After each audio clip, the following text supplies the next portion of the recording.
Welcome to another episode of Talking About Records. My name is G.I. Sanders, owner of NTX Vinyl, which is a small chain of independent record stores just north of the Dallas-Fort Worth area. If you don't already follow, subscribe on YouTube, Facebook, Instagram, wherever you might be watching this, please do so. Really appreciate it. Today's topic is a highly discussed and highly debated topic around original pressings of vinyl versus reissues of vinyl. So we're going to talk a little bit about that topic and dissect the differences between them. First, we're going to define them, and then we'll debate it. I'm sure I anticipate a lot of strong opinions on this one because there typically are in all of the kind of Facebook groups and discussions I'm in.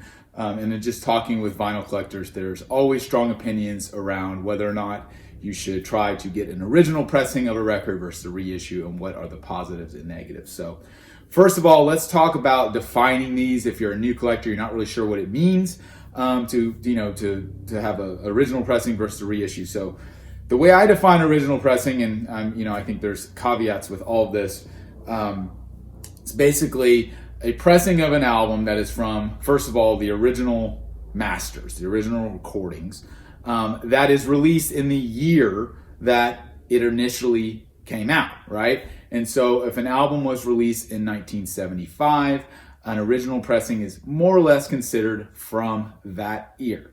Now, there is such a thing as a first pressing versus just an original, because if you imagine an album comes out in 1975, let's say it comes out in January of 1975, the first time that album is pressed would technically be the first pressing. Let's say that was for 5,000 copies.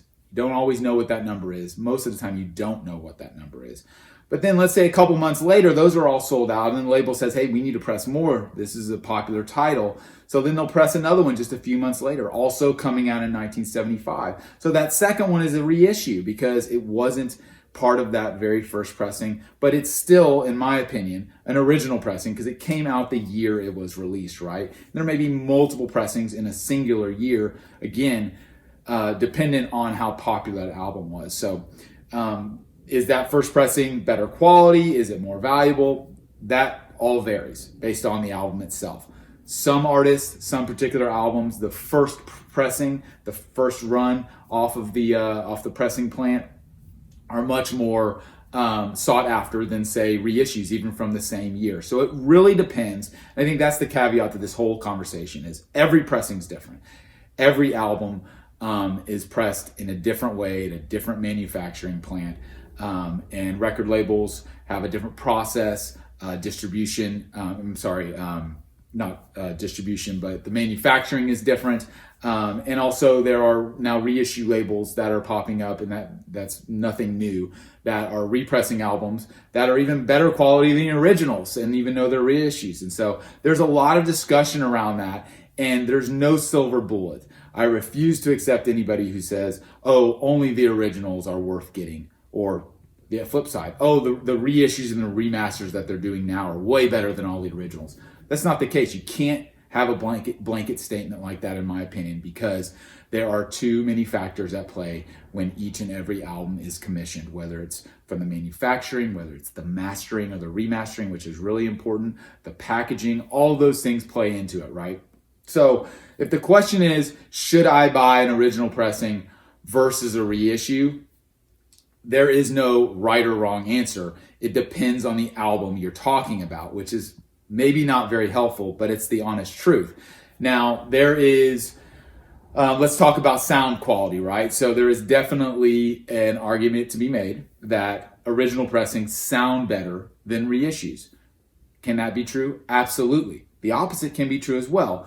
But I think the more common argument is made that the original pressings sound better because they're closer to the source. So if you're a band, you're recording in a recording studio, let's say pre-digital era, so let's say pre-1985-ish, when digital recording started to really take hold.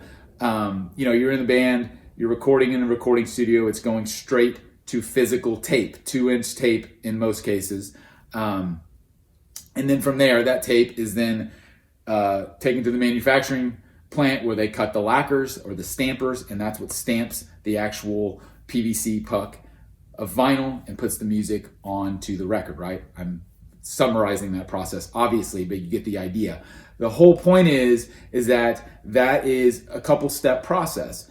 And if you can get the closest as possible to the original recordings, then obviously it's going to be a truer representation of that sound that the band actually made in that studio and was recorded to that tape. So the idea that original pressings sound better is based upon the fact that you're getting a truer representation of what the band was doing in the room that day.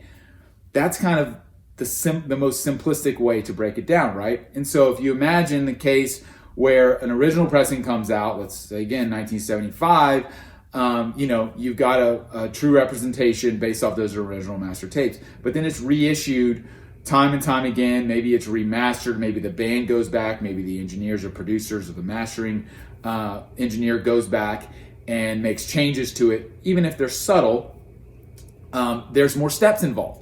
And the more steps that are involved on subsequent reissues, you're getting further and further away from the source. Now, not always, because there are reissue labels, audiophile labels, and even just normal labels that go back and use those original master tapes. So they make sure to be careful to not include a bunch of extra steps and a bunch of extra, I will say, cooks in the kitchen, if you will, in regards to the mastering or remastering or simply the manufacturing of an album, right? So that's where the argument comes from on the sound, in regards to sound, right? Because it's about getting as close to possible as the original source.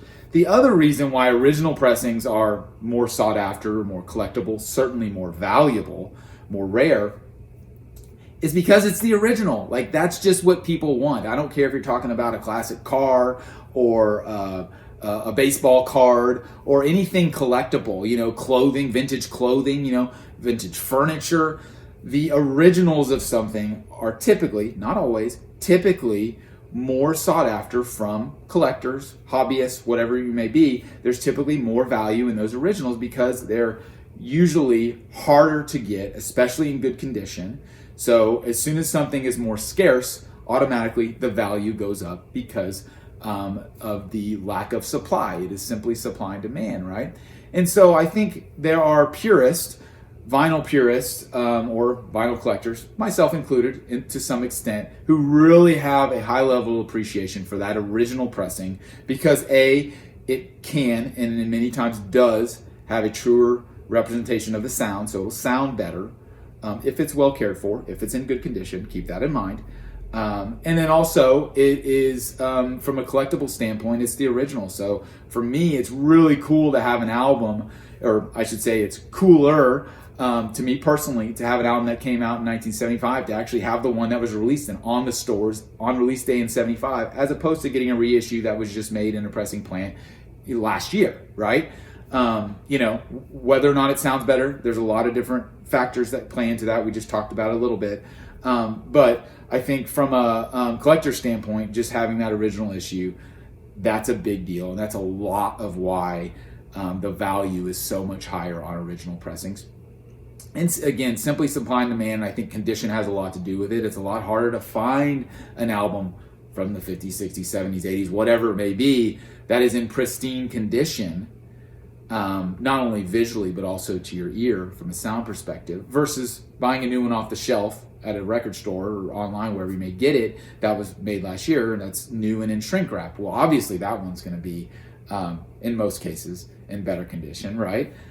Because it's a brand new product. And so I think it's part of the thrill of the hunt, thrill of the chase, to find that original one in great condition, maybe find it for a bargain price if you can, but that's not always easy.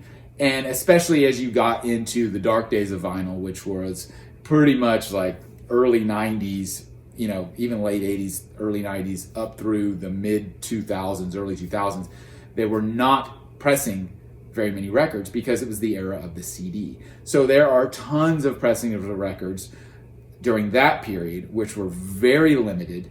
You don't know how limited, you just know they're not out there. because again, they're so rare. And that's what's made the value go up so much, because again, people just want that original. Maybe it's not from 1975, maybe it's from 1995. Either way, 25 years or 50 years removed, whatever it may be, the hunt of the thrill of the hunt to find that original one that came out on release day, when the label and the artist originally had recorded and were promoting and putting out. There's a lot of allure for collectors to go after that one versus the easy route, which is the new repress reissue.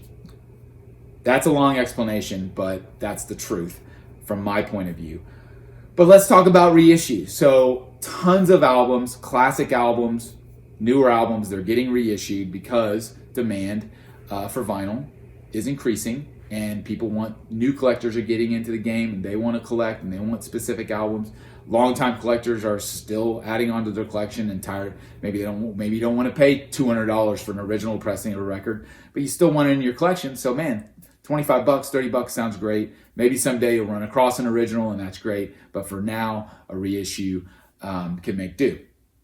Now, if we're talking about sound and reissues, again, this is not a cookie cutter discussion. They're all different. There are absolutely reissues of albums that are terrible, 100%. You can put them on the turntable. Either the mastering was not properly done, the quality control of the pressing, whatever it may be. There's a lot of factors that go into the manufacturing of a physical item like a vinyl record. So there are absolutely reissues that I would not recommend. On the flip side, there are reissues that slam. There are tons of record labels these days and in recent years who are doing a phenomenal job of reissuing records. They are tediously going through and making sure that they're getting the best source of the audio, that they're in some ways enhancing the packaging and the presentation and making it better. Because maybe when the album originally came out, 20, 30 years ago, whatever, they didn't know that album was going to become iconic and that people were going to want it for years to come. And so maybe they didn't put that much effort into it. And maybe it was just a simple sleeve, maybe nothing printed, maybe nothing extra. But now, this many years later, they're going back and kind of doing enhanced versions. You could say deluxe versions in some cases, whether if they really expanded into like multiple disc and box sets and all that. But even in standard reissues, a lot of times record labels will go the extra mile these days to make it a little better of a presentation if it's an album that has stood the test of time and is still sought after from collectors and people getting into the hobby, right?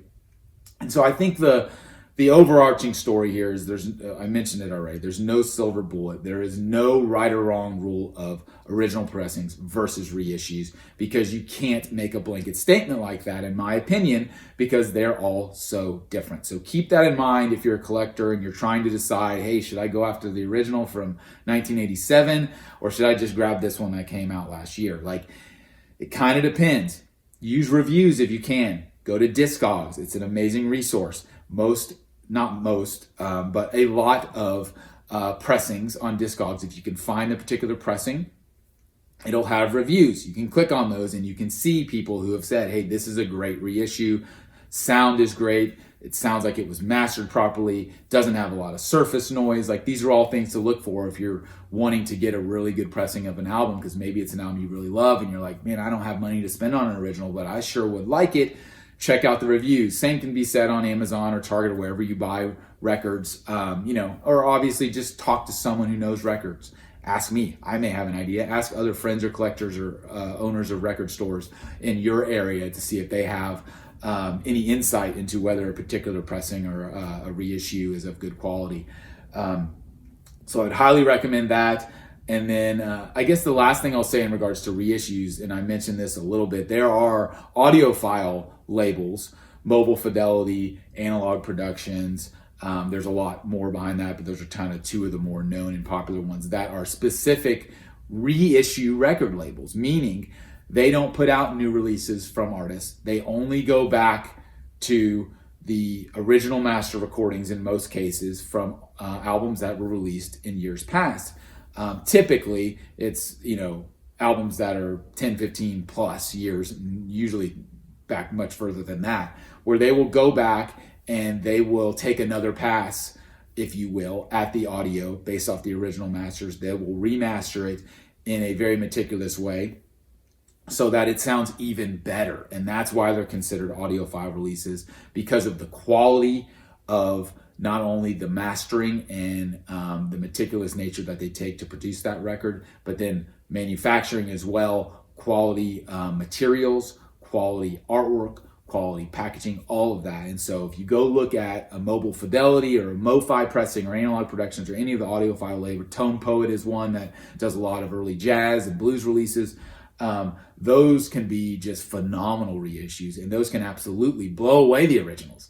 You know, if you find an original of an album from 1970, compare it to the MoFi that came out, you know, in 2017 or whatever, like, you may find that the reissue is actually way quieter, way punchier, way, you know, way more dynamic in regards to sound. And then of course, you know, the packaging can be enhanced as well. So again, no silver bullet. You're not going to find, you're not going to convince me that original pressings are better than reissues or vice versa. What you're going to convince, the only thing I'm convinced of is that you need to take each one, you know, uniquely and do a little research and figure out which one is going to suit you based on your budget and based on the quality of sound, right? And so that's kind of where I'm coming from, and that's the way I think about original pressings versus reissues. I'd love to hear how you think about it, because I'm sure you have some comments, and I'm sure there will be some longtime, you know, vinyl enthusiasts and collectors who will have an opinion on this, which I absolutely welcome, because I'm here to learn